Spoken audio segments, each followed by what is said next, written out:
Kim Jong Un, Vladimir Putin ఈ ఇద్దరి శత్రువు ఒకరే. ఆ ఇద్దరి లక్ష్యం కూడా ఆ శత్రువు అంతు చూడడమే. అలాంటి ఇద్దరు లీడర్ల మధ్య స్నేహానికి సంబంధించి ఏ వార్త అయినా ప్రపంచం అటెన్షన్ ఉంటుంది. ఇటీవల నార్త్ కొరియా అధినేత పుతిన్ పంపిన కాస్ట్లీ గిఫ్ట్ అలాంటి అటెన్షన్ని క్రియేట్ చేసింది. అంతర్జాతీయ ఆంక్షలను సైతం పట్టించుకోకుండా పుతిన్ ఎందుక సాహసం చేశారనే ప్రశ్నలు వినిపిస్తున్నాయి. ఆ ప్రశ్నలకు సమాధానం ఇప్పుడు బయటకు వచ్చింది. 450 కోట్ల విలువైన కారును కానుకగా ఇవ్వడానికి కారణం కష్టకాలంలో అండగా నిలిచిన ప్రతిఫలమే అని తేలింది. ఇంతకు కిమ్కు కార్ బహుమతి ఇచ్చే ముందు నార్త్ కొరియా నుంచి మాస్కోకు వెళ్లిన బహుమానాలు ఏంటి? పుతిన్ కిమ్ మధ్య పెరుగుతున్న దోస్తీ అమెరికాను ఏం చేయబోతోంది? పుతిన్ కిమ్ జోంగ్ ఉన్ అమెరికాకు స్కెచ్ వేశారా? ఆ ఇద్దరి మధ్య చేతులు మారిన ఆయుధాలు ఏంటి? టెక్నాలజీ బదిలీతో అమెరికాకు చిక్కులు తప్పవా? నార్త్ కొరియా రష్యా అధినేతల్ని ప్రపంచమంతా నియంతలుగానే పిలుస్తుంది. వీరిలో కిమ్ జోంగ్ ఉన్ డిక్టేటర్ కాదని ఎవరూ అనరు. ఎందుకంటే పాలనలో ఆయన స్టైల్ అడాల్ఫ్ హిట్లర్ కంటే కాస్త కటువుగానే కనిపిస్తుంది. ఇంకాస్త వివరంగా చెప్పాలంటే కిమ్ జోంగ్ ఉన్ ఆధునిక నియంతగా పేరు సంపాదించుకున్నారు. ఇక పుతిన్ విషయానికొస్తే రష్యన్ పాలిటిక్స్ లో శాశ్వత అధ్యక్షుడిగా ఉండేందుకు చట్టాలను సైతం మార్చి నియంతగా వ్యవహరించారు. తనకు ఎదురు తిరిగిన వారిని మాయం చేయడంలో మాస్టర్ గా పేరు తెచ్చుకున్నారు. రీసెంట్ గా అలెక్సీ నావల్నీ ఎపిసోడ్ అందుకు బెస్ట్ ఎగ్జాంపుల్. ఉక్రెయిన్ పై యుద్ధ నిర్ణయంతో ఒక్కసారి డిసైడ్ అయితే తన మాట తానే విననని అమెరికాతో పాటు ప్రపంచం మొత్తానికి సెలవిచ్చారు. కాకపోతే కిమ్ లాగా దేశ పౌరుల్ని వేధించే టైప్ కాదు పుతిన్. అలాంటి ఇద్దరు లీడర్లకు కామన్ ఎనిమి అగ్రరాజ్యం అమెరికా. ఆర్థిక ఆంక్షల విషయంలోనూ ఆ రెండు దేశాలు తీవ్ర ఇబ్బందులు ఎదుర్కొంటున్నాయి. దీంతో ఆ ఇద్దరు ఒకటైతే పరిస్థితి ఏంటి అనే చర్చ చాన్నాళ్లుగా జరుగుతోంది. కానీ ఆ ఇద్దరు కొత్తగా చేతులు కలపడానికేం లేదు. ఎందుకంటే అమెరికా లక్ష్యంగా వాళ్ళ యాక్షన్ ఎప్పుడో మారింది. ఇటీవల మాస్కో నుంచి ప్యాంగ్యాంగ్ కు ఓ కాస్ట్లీ కారు బహుమతిగా వెళ్ళింది. కిమ్ తన వ్యక్తిగత అవసరాలకు వాడుకునేందుకే దాన్ని రష్యా ఇచ్చినట్లు కొరియన్ సెంట్రల్ న్యూస్ ఏజెన్సీ తెలిపింది. ఫిబ్రవరి 18న కిమ్ తరఫున ఆయన సోదరి కిమ్ యో Jong, workers party of Korea ప్రతినిధి పాక్ జోంగ్ చోన్ సదరు అధునాతన సౌకర్యాలు ఉన్న హై ఎండ్ కారును అందుకున్నట్టు వెల్లడించింది. ఈ సందర్భంగా కిమ్ యో జోంగ్ మాస్కోకు కృతజ్ఞతలు తెలియచేశారని తెలిపింది.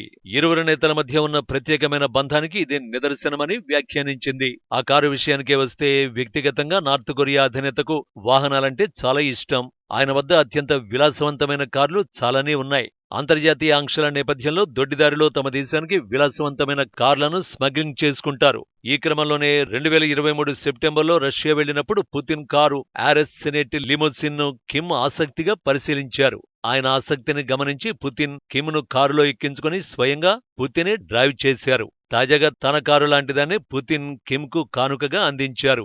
ఇది భారత కరెన్సీలో 450 కోట్ల రూపాయలకు పైగా ఉంటుందని అంచనా. ఇంత కాస్ట్లీ కారు ఆంక్షలను సైతం లెక్క చేయకుండా ప్యాంగ్యాంగ్ కు పంపించారంటే అమెరికా చూస్తూ ఎందుకు ఊరుకుంటుంది? వెంటనే ఆ రెండు దేశాల మధ్య ఆయుధ డీలింగ్ ఉంది కాబట్టి అంత పెద్ద బహుమానమని ఆరోపణలు చేసింది. నిజానికి ఈ ఆరోపణలు ఉక్రెయిన్ పై మాస్కో దండయాత్ర షురూ అయిన నాటి నుంచే చేస్తోంది. కానీ ఆయుధాల అంశాన్ని కిమ్ పొరుగు దేశం దక్షిణ కొరియా కూడా కన్ఫర్మ్ చేసింది. గత ఏడాది జూలై మొదలుకొని ప్యాంగ్యాంగ్ నుంచి దాదాపు 6700 షిప్పింగ్ కంటైనర్లలో వెపన్స్, మందుగుండు సామగ్రిని మాస్కోకు తరలించినట్టు దక్షిణ కొరియా తెలిపింది. ఆ దేశ మంత్రి షిన్ వోన్ సిక్ ఈ వివరాలను బయటపెట్టారు. భారీ కంటైనర్లలో 30,152 mm శతఘ్ని గుండ్లు, 5 లక్షల వరకు 122 mm రౌండ్స్ గాని తరలించి ఉండొచ్చని పేర్కొన్నారు. ముడి పదార్థాలు, విద్యుత్ కొరత కారణంగా ఉత్తర కొరియాలో ఆయుధ కర్మాగారాలు సామర్థ్యంలో 30% మేరకే పనిచేస్తున్నాయి. కానీ రష్యాకు తరలించే గుండ్లను మాత్రం వేగంగా ఉత్పత్తి చేస్తున్నట్టు తెలిపారు. దీనికి బదులుగా మాస్కో నుంచి కేవలం కారు మాత్రమే కాదు, అంతకు మించిన ప్రతిఫలం కిమ్ కు దొరుకుతుందని సంచలన ఆరోపణలు చేశారు. గత ఏడాది నవంబర్లో కిమ్ చేసిన ఓ ప్రయోగం ప్రపంచాన్ని ఆశ్చర్యపరిచింది. మలిగ్యాంగ్ 1 పేరిట నిఘా శాటిలైట్ ను విజయవంతంగా ప్రయోగించడమే అందుకు కారణం. అంతకుముందు 2 సార్లు ఈ తరహా ప్రయోగాలు చేసిన కిమ్ సర్కార్ ఫెయిల్ అయింది. కానీ 3వ ప్రయత్నంలో విజయం సాధించినట్టు ప్రకటించింది. అది మాత్రమే కాదు, తాము విజయవంతంగా ప్రయోగించిన స్పై శాట్ అంతరిక్షంలో తన యాక్షన్ మొదలుపెట్టిందని, వైట్ హౌస్, పెంటగాన్, నౌకాదళ కేంద్రాలను ఫోటోలు తీసిందని, అమెరికా పునాదులు కదిలిపోయే ప్రకటన చేశారు. అమెరికా రక్షణ కేంద్రాలకు సంబంధించిన ఫోటోలను స్వయంగా కిమ్ పరిశీలించినట్టు ఆ దేశ అధికార మీడియా ప్రకటించడం అప్పట్లో పెద్ద దుమారమే రేపింది. అలాగే Rome city, Anderson air force base, Pearl Harbor, Carl Vinson aircraft carrier కు చెందిన ఫోటోలను కూడా కిమ్ పరిశీలించారట. నిఘా శాటిలైట్ అనేది కిమ్ కలల ప్రాజెక్ట్. అందులో విజయం సాధించడానికి ప్రధాన కారణం ఎవరో కాదు, పుతినే. ఇప్పుడు దక్షిణ కొరియా మంత్రి షిన్ వోన్ సిక్ చెప్పింది కూడా అదే. కిమ్, పుతిన్ మధ్య ఏం జరుగుతుందో సింపుల్ గా చెప్పాలంటే, ఉక్రెయిన్ పై యుద్ధంలో పుతిన్ సైన్యానికి అవసరమైన ఆయుధాలను కిమ్ సరఫరా చేస్తున్నారు. దానికి బదులుగా శాటిలైట్ టెక్నాలజీతో పాటు వైమానిక, ఇతర పరికరాల సాంకేతికతను మాస్కో అందిస్తోందన్నమాట. భవిష్యత్తులో కిమ్ ప్రభుత్వం మరో నిఘా శాటిలైట్ ను కూడా ప్రయోగించబోతోందని, దానికి మాస్కో మద్దతిస్తుందని దక్షిణ కొరియా చెబుతోంది. ఇక అమెరికా విదేశాంగ శాఖ లెక్కలు కూడా 2023 సెప్టెంబర్ మొదలుకొని ఇప్పటి వరకు ఉత్తర కొరియా నుంచి దాదాపు 10,000 కంటైనర్లలో ఆయుధాలు రష్యాకు సరఫరా అయినట్టు చెబుతున్నాయి. దీనికి ప్రతిగా ప్యాంగ్యాంగ్ కు 9,000 కంటైనర్లలో ఆహార పదార్థాలను మాస్కో సరఫరా చేసినట్లు తెలుస్తోంది.